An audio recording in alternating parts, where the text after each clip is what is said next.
3, 2, 1. Water. Good. Always hydrated. Stay hydrated, folks.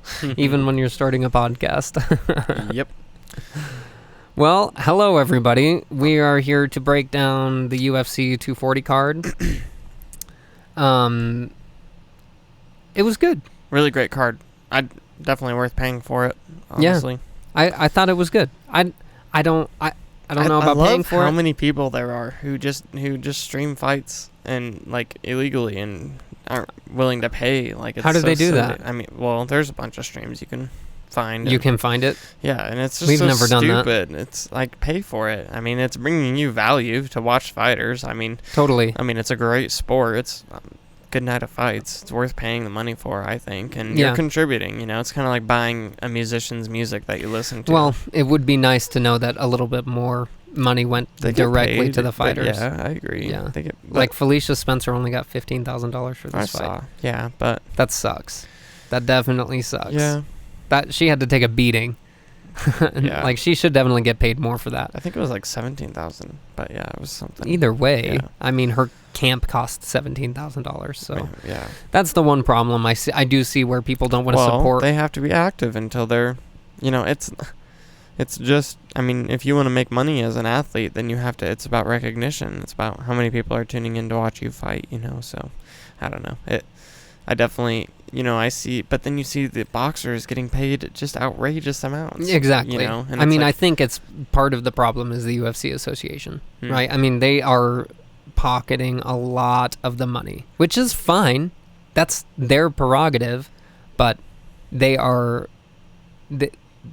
could potentially be weak to another promotion coming in, but, you know, and paying again, the fighters better. I think they're kind of getting to a point in the UFC where they want the most out of each athlete, and if you pay them too much too quick, you're not going to get the most out of them, and it's just true. You know, the fighters start making money. Like, why would they want to fight again?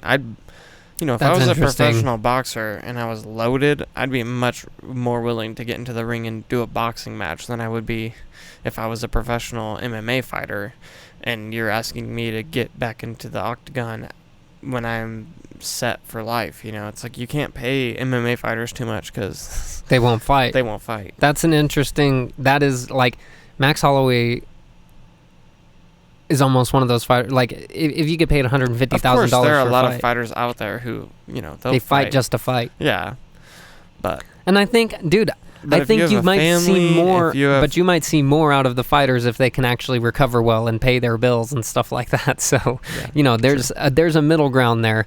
You know, when you're stepping into the octagon with Chris Cyborg, maybe you should get paid well enough to make sure you can recover from that. The Performance Institute, I'm pretty sure. Do they? Yeah, so I don't think they when have you're to a fighter pay. for that. Yeah, so, you know, there's perks, but yeah, they could get paid more. Probably, a little more. But either way, that's my only explanation for why people would maybe stream the fights. I mean, I'm willing to support the UFC. I think they put on a great show. So. You should support the UFC. It's a great organization that gives you some of the best world-class performance fights of all time, you know, so it's totally worth it, I think. Absolutely. Anyway, the first fight of the night was Barrio, I think is how they said it. Barrio is how they said it, yep. Versus Jotko, which in our previous fight cast you saw that we were leaning a bit towards Jotko just with the performance, just the amount of practice and experience he had. Yeah.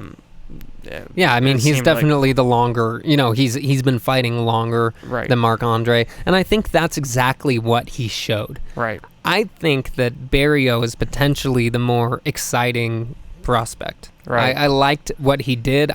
He came forward. I liked his intensity. I liked him. He was trying to pick apart Jotko, but Jotko just was very good at dealing with all those. And Mark was more fun to watch than Jotko. I agree, for sure. Yeah. And, you know, Jotko looked for middleweight.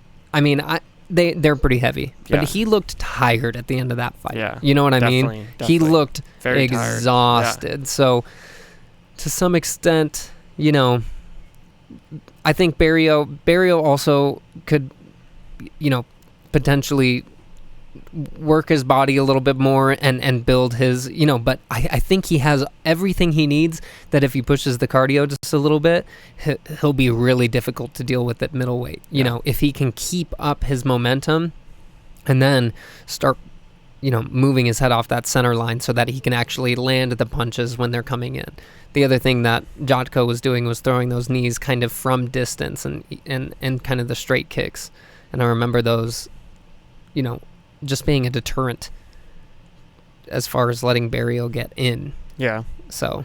Yeah, Jotko had a lot of side-to-side movement, too, and was kind of elusive, and it was definitely frustrating Barrio as the fight had gone on. Mm-hmm. And, he should have taken the fight to Jotko a little bit harder, because I think Jotko was more tired. He was up on the fence a little bit, right? I mean, they spent some time clinching. Who was winning the clinch exchanges? At all, yeah. So it's not worth even trying to. I just don't remember. Yeah, but it was a good fight. I mean, I definitely remember that. I think the clinch exchanges on the cage were, in Jotko's favor, and I think that's why he won the decision. But Jotko sure didn't put Barrio away. And with the type of experience he does, I think that says something about what Barrio brings. Right. We were saying Jotko should come out there and look for a finish, Yeah, exactly. He definitely didn't get that. He looked like he was fighting defensively through the rounds, rather than taking the fight to Barrio. Once he got ahead, he fought safe. Yeah. And that's, some fighters do that, and it can really backfire. You don't want to fight safe. You want to keep the pressure up. But Mark, he came forward, but with nothing that seemed too scary, so... Yeah, I mean, that's about how I guess we saw that fight playing out. It is. I thought I expected more out of Jotko, a lot more out of Jotko. I agree. And I was surprised by the way Mark really held himself and looked in there. He looked confident and not even close to scared. So, yeah, just fixing up some of those, tightening up some of those corners. Tightening things up, I think, will make Barrio a really, really good contender. He's got the mindset in the ring to really be dangerous. I agree with that for sure. Yeah. It's a good loss to have on your record.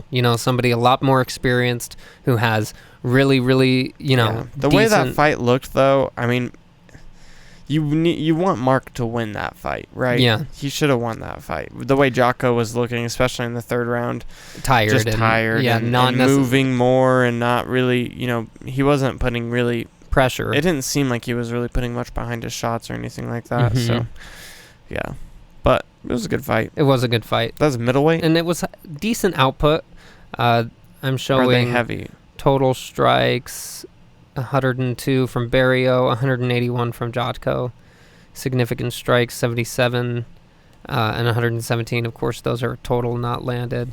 And both of them scored a takedown. So, I mean, it was an active fight as well. Where did you find the fight? Just click on their names on the UFC 240. Yeah. On Google. So, definitely, they have Barrialt's percentage high. His significant strikes were at 50%, 39 out of 77. Which I would say it looked like he was connecting a little bit more significantly on his shots. When he actually did land. But he did throw a lot less. It's so hard to tell what the judges are looking at when they're watching a fight. Is it... How much are they putting, emphasis on movement versus just getting strikes out there and that are touching and stuff like that? I don't know what they're looking at. I think it's about significant strikes. Damage. Yeah. But in that case, you have, as far as this UFC, and I don't know who put these numbers up here, so I don't know how legitimate they are, but it says 40 significant strikes out of 117, and I also don't know exactly what that means as well, but 39 significant strikes for Barrio versus 40 for Jotko. So he landed more of the significant strikes that he threw. So I don't know if that's out of total strikes or if it's out of the significant strikes he threw. That's how many he landed. It's a weird way to actually put the information down. Right. So, but I would say that. That looks about right, and it seemed like Jotko threw more volume overall and maybe connected more times, but Mark's percentage, like, he threw less, but the shots he threw landed more often. Exactly. So, and what's more important, it's hard to say. I don't think... It's about damage. That's what it comes down to. That's what I would be watching for. Who's doing more damage? Who's controlling? And Jotko definitely controlled and did more damage in the first 2 rounds. In the third round, I think he got a little tired and played a little bit safer, but Mark really didn't have much to come forward with. So he definitely didn't put the fight away when Jotko got tired. So, right. It was a close fight. It was good for both fighters. Yeah, very competitive fight. It was a competitive fight. Yeah, and I think this whole card says that. Sure. Every fight was competitive, as in, what we have one TKO. The rest are decisions. That's just a competitive card. So the matchups that were made were very good. Yeah. And we noticed that from the beginning, is like these were going to be higher strike output fights. Well, you could just see that just based on the matchups. Yeah. Before the fight. And people saying, "Oh, this is a boring card in Canada." Blah blah blah. This I didn't think it was boring. Yeah. And, I wasn't bored watching the fights. Like I said, just because you don't recognize every name on the fight card doesn't mean it's a boring card. I agree. Invest in the sport, learn about it, learn about the fighters, learn about the people who don't have names and don't have fight stock. You want to be invested into those fighters before they get big. Then exactly, you could say you kind of were a fan along the way. So I agree with that, and there are so many great fighters to be fans of. We're not even talking about the preliminary and the early preliminary, cards. Like, if somebody's on the main card, they're there for reasons. If you want the fighters to make more money, then invest more attention into the sport. Exactly. That's it. Even if you don't have the money or you don't want to spend the money, your attention on a fighter that you think is amazing. Yeah, that giving gives them a follow on something. Instagram. Exactly. Keeping up with all the fighters and what they're doing. Totally. Yeah, I think people, it's so frustrating to see the UFC discussion groups, and it's like they're talking about the 1% of fighting that occurs, and there are so many fighters that if you just expanded your range a little bit, you're talking shit about a main card on the UFC. I know that you haven't ever checked out Dana White's Contender Series on Tuesday night. Or been to a local event. Or been to a local event. Yeah, exactly. Go to a local event. There are a lot of fights are fun, man. Fights are fun. You're seeing good competition. Fighters who are actually invested in the sport and really fight, they're trying to fight the same way as their favorite UFC fighters, and that's what you see. Of course, they're not performing quite as well because they don't have the experience, but that's what you're seeing when you go to an event. It's like they love what they do and they're pushing themselves just as hard. So for sure. Next up, we had a lightweight fight between Arman Sarukan and Olivier Mercier. Yeah. Which, Mercier's... I had to go pick up wings during the second round. Oh, yeah, that sucks. Mercier's experience just wasn't enough. Arman was a pit bull that didn't stop coming forward, pressuring, They have the same distance. number of fights, don't they? Pretty close. Arman's 14-2. Olivier's 11-5. Yeah, I mean Olivier is, but Olivier had way more UFC experience. Remember? Oh, he's been fighting for the UFC longer. Right. That's right. Arman's brand new fight. In the UFC. Yeah. Well, man, it's always frustrating for Dana White to see one of his UFC fighters, get beat by somebody who came from a completely different... that's not true at all. Well, yeah. Dana's happy. Well, yeah, that's for sure. To have a dog like Arman Sarukan. Yeah, he looked great. He looked so good. He's young, and, he disregarded Olivier the whole night. He truly... And Mercier didn't really throw anything that... caught him. I'm trying to think about those knees and the clinch exchanges, but I'm pretty sure Arman was doing the majority of the damage. When I was at Buffalo Wild Wings, I remember a knee landing by one of them. Of course, I'm getting the wings. I'm pretty sure it was Arman landing the knee. Starched Olivier with the knee, but then he didn't get knocked out from it. And I remember I was like, I saw the knee, I was like, oh! Yeah. And then... You know what? I bet there's highlights I can just look up really quick. That would be awesome. Because I remember actually, even though I only saw parts of it, I saw the last round, and I saw the majority of the first round and a little bit of the second. But luckily enough, Buffalo Wild Wings has TVs there. It was an enjoyable fight to watch.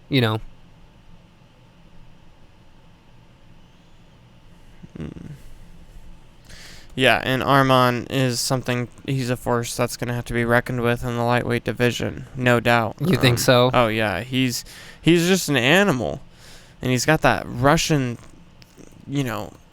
control style that's just brutal, and he's very well spoken. He's a fun fighter. He's definitely, he could go a long way. I'd love to see him fight Khabib at some point. Just from that fight, I'm confident in saying that. Oh yeah, that's awesome.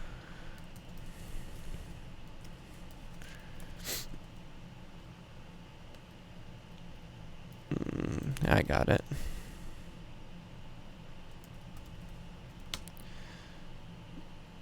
Yeah, and Arman showed very good distance control, really good balance on his kicks. Oh, and he kept catching Mercer's kicks and then shoving him into the cage and controlling him, just like a pit bull. He just stayed on him, like wet on water. Throwing head kicks. I mean, he was outstriking him in the middle, and then, he threw a variety of strikes. There was an axe kick just thrown. It was completely out of distance, but just mixing it up is good. The one thing that Arman did that was not good is he kept... Arman was the one who ate that knee. See, that's because yes, I knew it. Arman kept ducking into Mercer's kicks. Yes, but then he would catch him, and then he was capitalizing on it. But I remember a knee landing, and it buckled his knees and dropped him. Yes, but he won the fight, and I remember being like, okay, dude, if you can take a knee like that to your head, you are one brutal dude. And continue to dominate. Yeah, so that's awesome that we figured that out, because Arman, I think he's amazing. I think he showed amazing ability to take a hit. And when you can take a hit like that and not lose, epic. And that was in the second round. Yeah. So he came back out and then dominated the third round. Oh, his hands so heavy. He's just launching these hands into his face and then shoots for a takedown. He won on the ground. He won everywhere. Except for in the kick exchanges, he ducks and gets hit with that. But he was going to catch the kicks. And that's... one of the things, he had closed the distance enough that knee didn't have full power by the time it landed. So, No, I just watched it. Is it pretty gnarly? Yeah, he definitely he's throwing his head into it. So yeah. He just, the last bit of the last round, he got a takedown pretty early on and just stayed on top for the rest of the round and finished it out. That's good. Yeah, I did. What does it have what they put the decision at? No, it doesn't have. That's okay. That sucks, but it was obvious. I mean, I bet he took all 3 rounds. I don't know if that's what I was going to ask, is if it's a unanimous decision, but I didn't see what he took all 3 rounds. But just by if he lost that one, fight, it would have been the second. Right, if he lost from one, that knee, but even then he won that round too, I think. So that was a good fight, and good luck to anyone fighting that guy. And, and I think he's I can't remember. I think he wanted to fight in September or something. I think he might have called someone out. I can't remember who he called out, but I think he just wants to fight soon. So we'll probably see him back in the ring. That's awesome. I would really cool. Yeah, I would definitely love to see that. Alrighty. One of the best fights of the night. I agree with that. Jeff Neal versus Nico Price. Totally. This fight was awesome. And Nico Price is just a really fun fighter, and I've definitely have seen him fight before, and he's so Joe Rogan says it best. He's just a wild man, and he's in there to scrap and fight, and he's just having fun, and there's just nothing you can do to the guy like that except for knock him out. Yeah, and exactly. That's what Jeff Neal did. Yeah, not fully, but Jeff Neal was very patient. Very patient. He got hyper technical. So just looked like a Muay Thai champion the way he was fighting Nico Price. Yeah, he looked like a Muay. I totally 100% agree with that. Remember the headbutt? Oh, yeah, where they clashed heads and it put Jeff Neal on the ground. Yeah. And Nico Price in a dominant position. I think I remember Jeff Neal flipping it over soon after that. So, Jeff Neal showed really, really great stuff. Yeah, on the ground. On the feet. His hands are just so precise.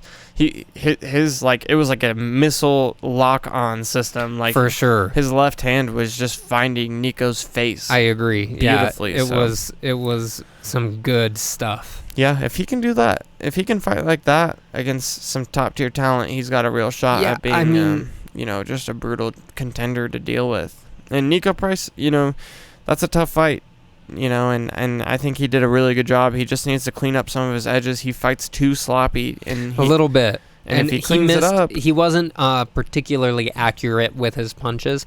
I like his style. Yeah, me too. But you have to focus on putting the damage on your opponent. Definitely. One of the things that I remember watching when I first started trying to dig into Conor McGregor a little bit is like he has his lead, front hand out. He's pumping the jab a little bit. Then he leaves it out. It's on target, and so he can feel where the head is moving to because he is leaving his right hand out, and then that's how that left hand connects. Yeah. So I think if Nico Price can maybe take a look at that, figure out how to make that long style accurate, I think he's also a great contender. Jeff Neal looks good though. I think a lot of it just has to do with committing to doing damage. You can't just try to win a fight via points. Yeah. You have to be committed to dealing damage. Especially when you're dealing with somebody who is like willing to fight you hard. And he's just doing damage. But dude, no showmanship. Just exactly. I'm going to stand here and then when I throw caught Nico Price with a couple of elbows too, didn't he? Let me I'm have this highlight reel up. It doesn't show any elbows. I mean, on the ground. His straight punches on the were ground. Brutal. Yeah, I mean, and the left hand when he had him on the ground was just absolutely beautiful. 3, 4, 5. I remember I was like, dude, you can't take. I was like counting them out as it was happening, and then finally Dan stepped in and ended it. I think Joe Rogan said something. He was like, maybe that was a little early, but it wasn't, dude. He took a lot of hits to the face.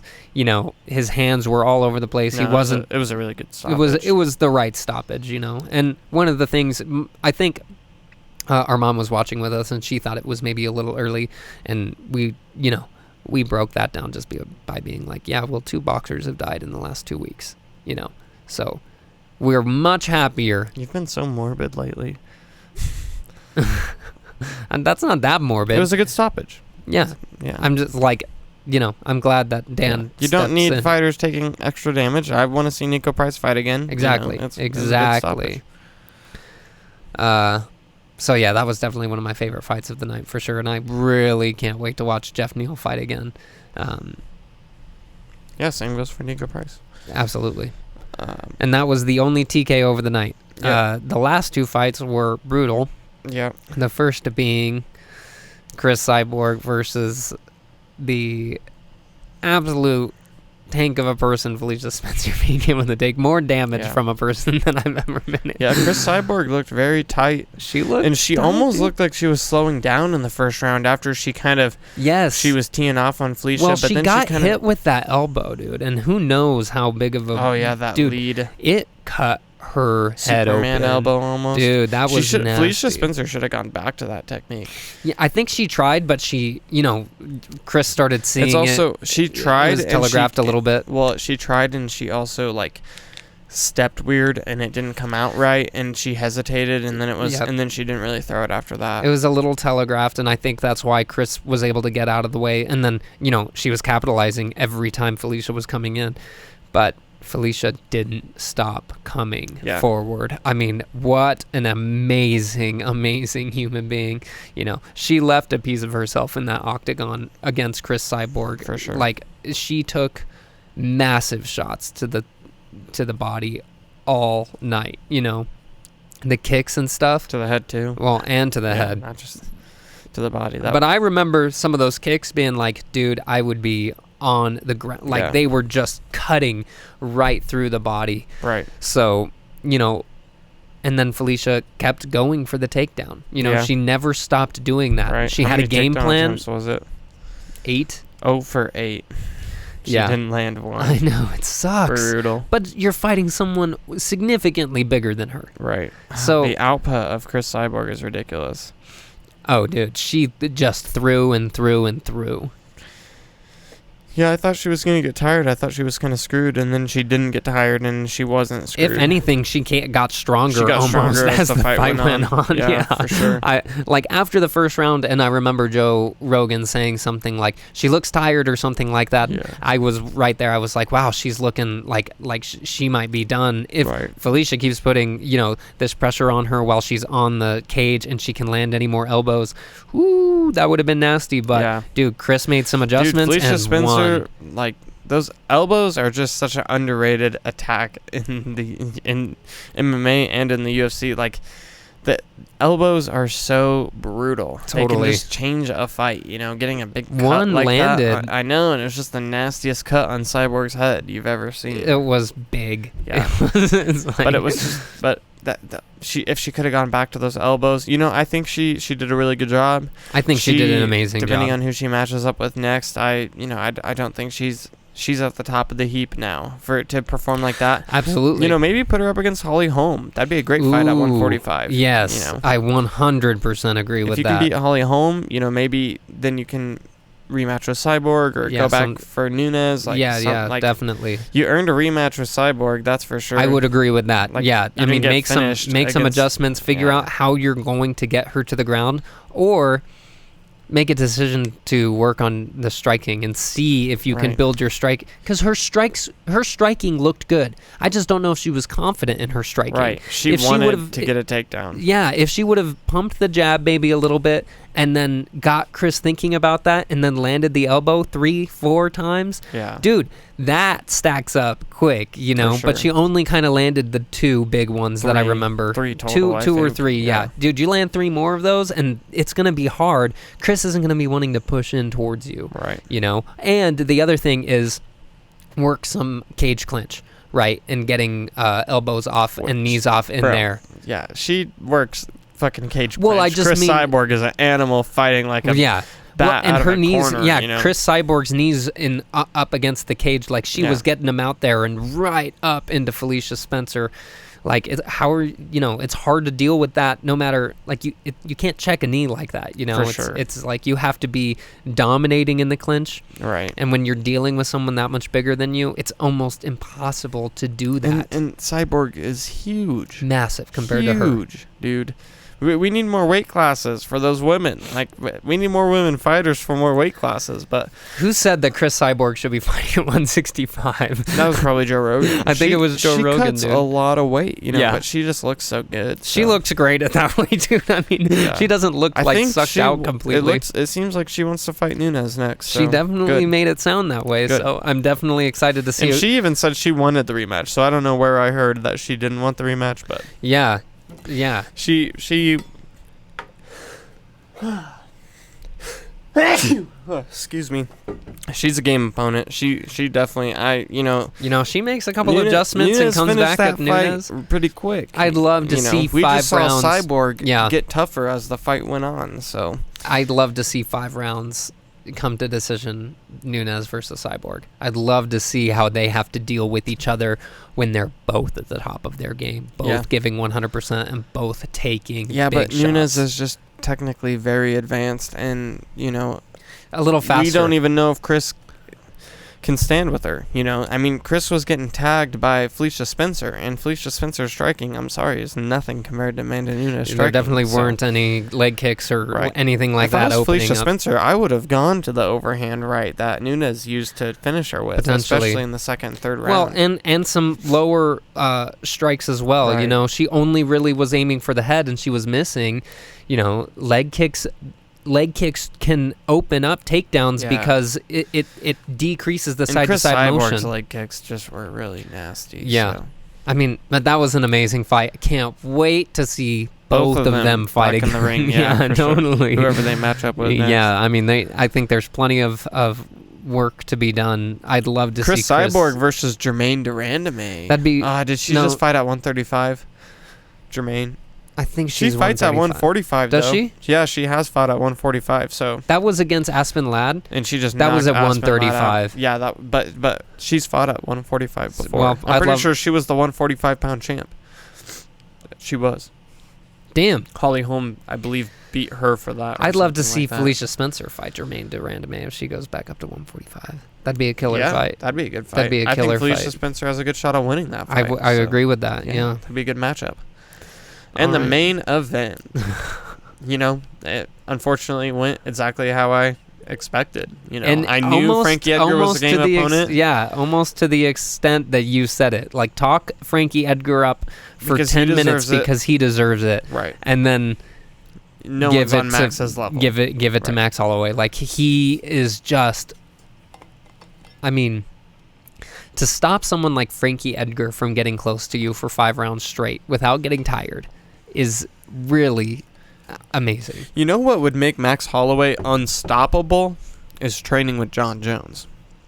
Oh, yeah? And learning how to manage his distance a little bit more professionally. Like, that's what I noticed in this 145-pound fight. He was willing to get hit by Frankie Edgar because he didn't respect his power. Interesting. And I think he was willing to get hit by Poirier, and I think that's why he did. Right, and Poirier, he didn't finish him, but fuck, Max Holloway can take a fucking hit. But Max, you're good enough to not get hit, man. I agree with that. Don't get hit. Yeah. Like, I'd rather see you not get hit and just box up your opponents, man. Or, if you're going to get touched, have your guard there. And then explode off of it. I just don't think he carries his guard high, which is totally fine. But you have to move. You can't, you can't just be willing to get hit to deliver your own shots. Don't stand in front of somebody just because most of the time you win that exchange. And mix in your kicks a little bit more. Move your head, throw a kick. He did throw that spinning back. Yeah, they were great. Beautiful. But mix them in more often. A couple of leg kicks, a couple of body kicks. I mean, that opens up the striking so much more. We've all seen that.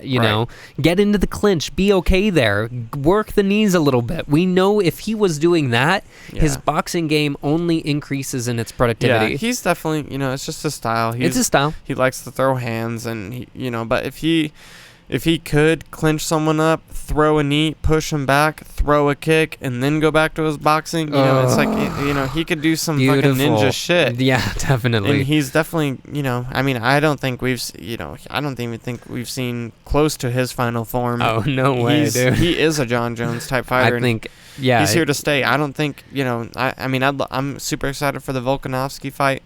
Volkanovski is going to be, I'd say, his toughest opponent. As far as defending his belt. So that's going to be a really tough fight for him. I don't think he wants to get touched by Volkanovski.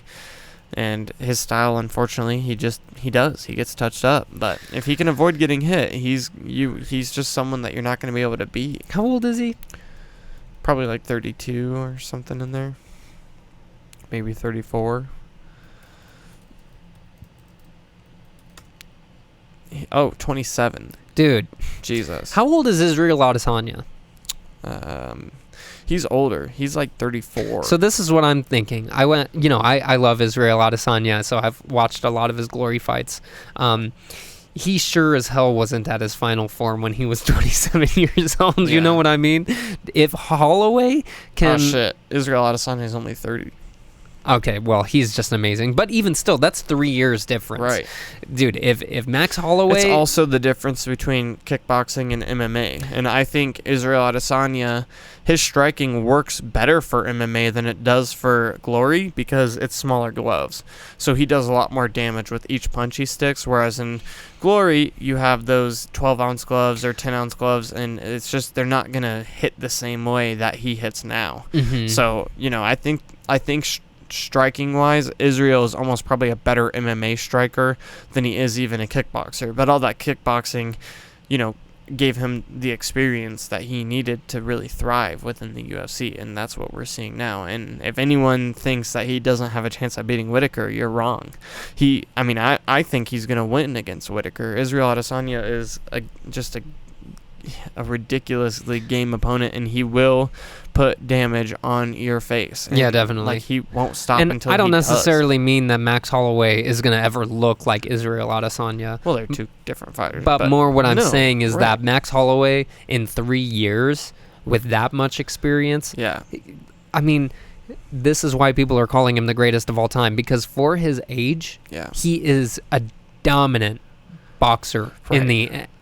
He's probably the only fighter that I've seen with a long boxing style that has been able to deal with so many MMA fighters. Right, and different in variety too. Right, I mean, very few people can get hands out in the way that Max Holloway can. And it's such an enjoyable type of fight to watch when somebody can land their fists on somebody's face over and over and over again. And I think that's why boxing is still, a sport that people love to watch, because there's something about watching a fighter manage distance so properly that they're landing their hands on somebody else. There's levels to boxing, that's for sure. Yeah. Max Holloway is a good boxer. I'd love to see, even if he crosses over, I'd love to see him fight. Oh, he'd be an amazing man. Lomachenko would be a fun literally fight. Just about to say there's a video on YouTube with TJ Dillashaw fighting Lomachenko. Mm-hmm. I'd love to see Max Holloway get in the ring and see what he can do against somebody like Lomachenko. You know, it would just be really interesting. I mean, Loma is one of the he's like the greatest boxer of all time, in my opinion. My humble boxing opinion that I have no experience or any but just ability-wise, he really does things that no other boxer has ever done. That way. So, I mean, while maybe he's not the greatest of all time boxing-wise, technically, he's one of the most superior, dominant boxers of all time. And no one can take that away from him. So, definitely. Yeah. But anyway, Volkanovski. He's going to be a tank. And, the funny thing is we could see Max Holloway and Volkanovski fight at heavyweight in 10 years, because they've both been that heavy before. So, dude, that's insane to me. Right. That is truly insane to me. Yeah. I mean, I think Volkanovski was talking after the fight, and he's like, this is what I would do. And, he thinks he can get in. That was his... He thinks he can do damage when he gets in. That's what he thinks. And he can. He's great. He's going to hit way harder than Frankie Edgar And did. if Max Holloway doesn't stay, out of the range and deal with maybe a little bit more explosiveness... And this is the thing, though. I don't want to take any explosiveness away from Frankie Edgar. He couldn't touch Max Holloway. I mean, he was touching Max Holloway, he was touching Max Holloway in a way that it was like... trying to establish distance and figure out when he could land the power, but he didn't do it consistently enough that he could actually... he was pushing in and throwing combinations. Yeah, but was he really landing in those exchanges? Yes, his lead hook was landing. He was throwing threes and fours. Yes, I remember that. He was definitely landing on the end of his combinations, but, the other thing is when... I think with the head position that Max Holloway had in that fight, where his head is kind of forward... You just think that your opponent is closer than he is. And, it was the third or fourth or fifth punch that Frankie threw that was connecting, and nothing else was connecting up until that last punch. So I do wonder if some inside leg kicks or something like that. But the calf kick, he was working the calf in that fight. And, I thought that could actually play a variable. But the problem is when you eat a punch... like what Max is throwing for every leg kick you throw, it's just discourages you to want to throw leg kicks. It's true, dude. And he was getting hit with the cross every time he was throwing the calf kick. Right. So frustrating to deal with somebody like that. But don't take anything away from Frankie Edgar. I think it would be cool to see him at 135, though. That'd be so cool. It would just be interesting. Yeah. And with the performance he just did against Max Holloway, I think he should get, Uriah Faber. Oh, that'd be an amazing would be fight. A dope fight. Yeah, I'm sure. They fought before, I'm positive. Yeah, that'd be a great fight. Uriah Faber versus Frankie Edgar at 135. I agree with that. Let's go. Yeah. Do it. Let's do it. All right, guys. Well, we'll... 240. It was good. It was a great fight. What's coming up next? Oh, it's too much, dude. We have, UFC on ESPN 5, which is going to be Colby Covington versus Robbie Lawler. Hold on. Slow down. What's the date on that one? August 3rd. It's this weekend. August 3rd, we have UFC on ESPN. That's Colby Covington versus Robbie Lawler. Brutal. Yeah, that's a great. Pretty much just a fireball of death. If there's one fight you want to see, it's Colby Covington versus Robbie Lawler. That's just no such doubt, a dude. fun fight, dude, and I cannot wait to see it. What you're going to see is a ridiculous amount of pressure from both fighters. Yeah. And I think Robbie's probably more superior with his hands, but Colby's just more dominant with his grappling, so good luck to whoever. I mean, if Robbie connects, good night, Colby. But yeah, if Colby can grab Robbie, I don't think there's going to be much Robbie can do to stop Colby from doing what he wants. Colby, he just looks like that when he fights. There's like nothing you can do to stop him from doing what he wants. I will say I'm a little fearful for Robbie Lawler, unfortunately. And I love Robbie Lawler. I think he's a great fighter, but Colby Covington is such a dominator. He's such a dominator. Yeah.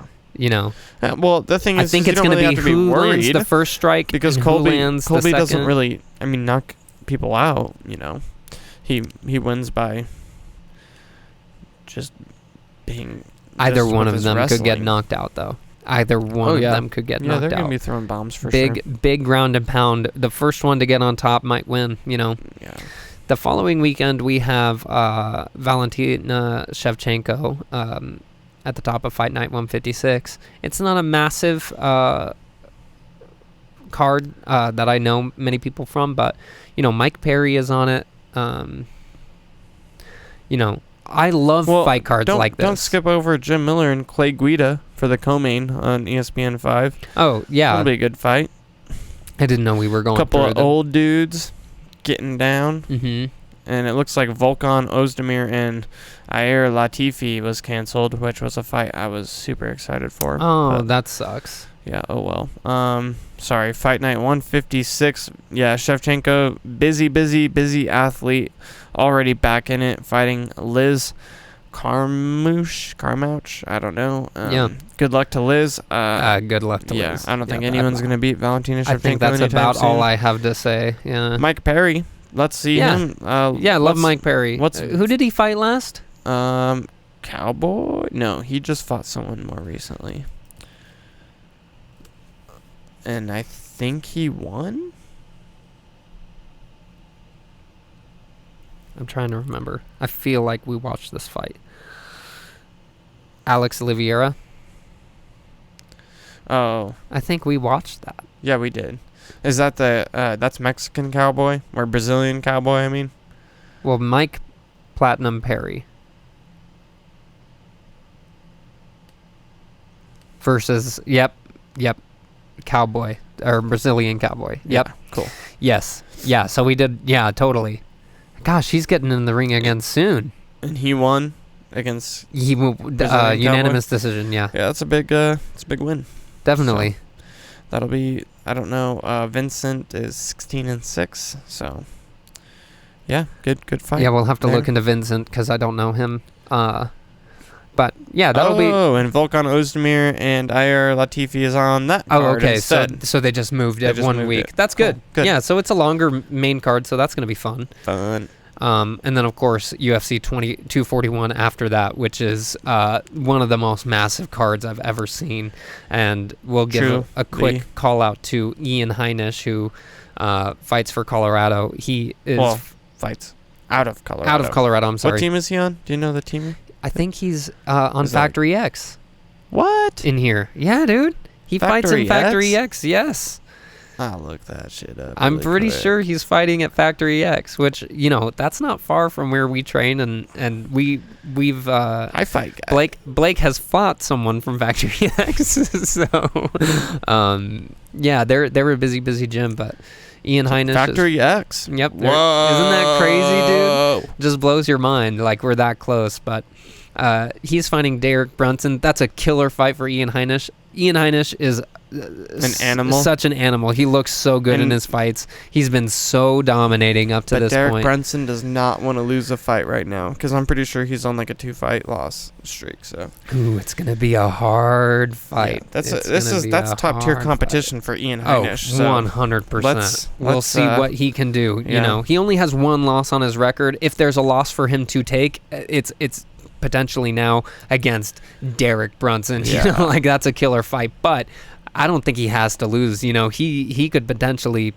Whoo, he is so good. He's got amazing clinch. He's got amazing groundwork, amazing jiu-jitsu, incredibly strong striking. Yeah, and that's the first fight of the main card. Totally. There's like a bunch of other ones too. I know. We've got Benitez versus Yusuf. And then this fight is going to be a banger. Paulo Costa versus Yoel Romero. Those 2 fucking guys are animals. Yoel Romero is just a slightly older version of Paulo Costa, in my opinion. So, I mean, they're pretty much the same fighter, just fighting each other from 2 Costa's different... Costa's undefeated, dude. Like, he has so much to fight for. Yoel Romero is, like, arguably undefeated. So, Is he? Well, I mean, most people think he won his last fight against Whitaker, so... That's interesting. You know, not undefeated, but... Then, of course, we have Anthony Pettis versus Nate Diaz. Yeah. Dude, what a crowd favorite fight to put together. I am so glad that they are fighting each other. It's going to be so fun, you know? I hope they weigh in at 165, too. Oh, yeah, we've been saying just that. Yeah, just because they should be. It should be a 165 bout for both of them. Yeah, I don't know who I can even... I don't know who I can pick to win that fight. It's just... Dude, almost impossible. Yeah, I don't... You got Anthony Pettis with amazing kicking. I want Nate Diaz to be dominant, but I know Anthony Pettis is not entering this fight to lose. That's for sure. I mean, but dude, Anthony Pettis has been just fighting the top of the competition. I mean, his loss to Tony Ferguson on his first fight back. Dude, Tony looked insane during that fight, and Anthony Pettis broke his hand. Yeah. So they had to stop it. You know, it's like not even a massive loss on his career. You know, he broke his hand, so it's like he couldn't keep beating Ferguson in the face. You know, they were both so messed up after that fight. That was such a great fight. Yeah. And then, of course, you have Nate Diaz here, who can take all of the strikes you throw at him and keep slapping you in the face. Like, dude, he is such a monster. I love Nate Diaz. I love his style. I'm glad he's just so glad to see him fight again. Yeah. So glad to see him fight again. And then the main event, especially to something he's really ready for at a correct weight. You know, 170 I think is you know, a great weight for him. So great fight. And then Stipe Miocic versus DC. Oh, such a good fight. Of course. Who knows? Yeah, of course. Who knows? I think, you know, I like watching DC lose, so, which sounds messed up, but I just don't like that he's just arrogant. DC commentates, and then it's like he puts himself in the, you know, GOAT category. Well, he is. He is a GOAT category. I agree. Sure. No, he's amazing, dude. It's like you just have to love Daniel Cormier's ability. And especially now that he's fighting people at heavyweight, like, mad respect to DC. For sure.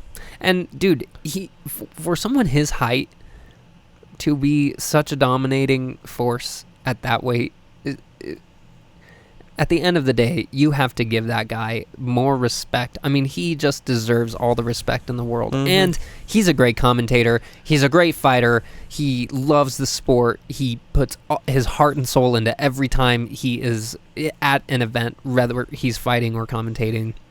Yeah. You know, love Daniel Cormier and Stipe Miocic, which he's the same way, you know. I think Stipe Miocic is going to be mad in this fight, and I just think that's going to be dangerous for DC. Because Stipe Miocic is a gangster, and, you know, it's going to be a good fight. That's, you know, I hope Stipe is competitive as fuck against DC, you know. Me too. But, yeah. The upcoming fights are all good. I mean, we've got a busy UFC August. is taking care of us. That is the truth. Yeah, let's go. Good fights. Totally. Yeah, shit. We got Paul Felder versus Edson Barboza. Islam Makhachev versus Davi Ramos. Like, Khabib versus Dustin. Donald versus Justin Gaethje. Let's go. Yair Rodriguez versus Jeremy Stevens. It's like all of the best fighters in the world. Jack the Joker Hermansson versus Jared Cannonier. Oh my God, that is an amazing fight, dude. Yeah. Oh my God, Gunnar Nelson versus Thiago Alves. This shit is just nuts. Dude, these fights are crazy. Donald Cerrone is fighting Justin Gaethje on September 14th. Dude, October 5th, Robert Whittaker versus Israel Adesanya. Oh, dude. Let's go. It's going to be an amazing Adesanya end is of the year. Undefeated. Good luck, Robert Whittaker. You have a force to be reckoned with in front of you. And everyone's like, oh, Whittaker's the Reaper, man. Dude, I'm sorry, but I'm not that impressed when I watch Whittaker, and I don't think he's going to beat Israel Adesanya. I'm hoping Israel Adesanya brings some high-level, hard striking. I want him to be able to punch Whittaker hard enough to keep him from continuing to come in. That's my only fear. I think if Whittaker can close the distance, Adesanya, he's tall and lanky, but, dude, he's so strong in the clinch. He's so strong on the ground. Adesanya's clinch, wrestling defense, I don't see what Whittaker's going to do to... Elbows, knees. Yeah. Beautiful. Good luck. Exactly. Yeah. All right, guys. Thanks so much for tuning in. We're so excited to keep doing this for you and bringing you guys some hopefully... Just non-toxic commentating on, the UFC, the fighters, where they're going, where they've been. This sport, what we hope for. As always, this sport is literally a hole that you can just fall into forever. And exactly. You'll never be a black belt in MMA, It's so true, man. So it's, there's just roads and roads and roads of information, but. All right, guys. Thank you so much. Yep. Have a beautiful week, and we will be on here hopefully to discuss this weekend's... Probably Thursday night. Yeah, discuss this weekend's fight. So, cool. Have a good one. Yep. Bye. Bye.